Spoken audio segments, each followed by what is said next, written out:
Дали Лидија Неделкова, судика во Врховниот суд на Република Македонија, додека раководела со Скопскиот кривичен суд, случајно или намерно го злоупотребила системот за електронска распределба на предмети? Телевизија 24 поседува неколку судски предмети за распределба на кои што стои потпис идентичен на потписот на Неделкова. Со ракопис на предметите се сугерира на кој судија треба да му се додели предметот.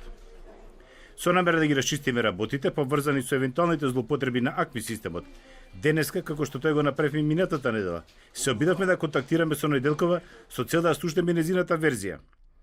На Неделкова, пред 10 дена, при непосредна средба беа презентирани потписите ставени на предметите, а таа потврди дека се работи за нејзин потпис и побара да ги види предметите.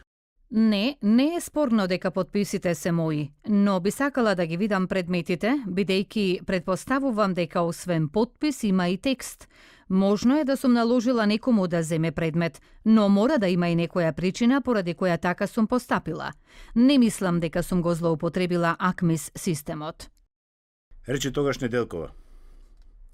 На предметите до кои дојдовме, освен подпис на Неделкова, може да се прочита и налог со кој конкретен судија треба да му биде додаден предметот. А во една ситуација се наложува и на кој адвокат треба да му биде доставен обвинителен акт. Колку за подсетување, Лидија Неделкова на местото председател на Основниот суд Скопје 1 дојде во јули 2009 година и таму остана повеќе од 2,5 години, односно 7 март 2012, кога беше избрана за судија на Врховниот суд. Недоразбирањето со актуелниот председател Јово Вангеловски пред цела недела доведе до разрешување на Неделкова во еден од судските совети во кој требаше да се постапува. Инаку Вангеловски и Владимир Панчевски се главни осомничени за големи злоупотреби на АКМИ системот. Комисијата формирана Министерство за правда, по извршена анализа на системот, потврди дека имало манипулирање со него. Односно дека во Скопска единица за 2 години распоредот на судии бил сменет 10 пати, а дека во Врховен предметите се делеле на рака.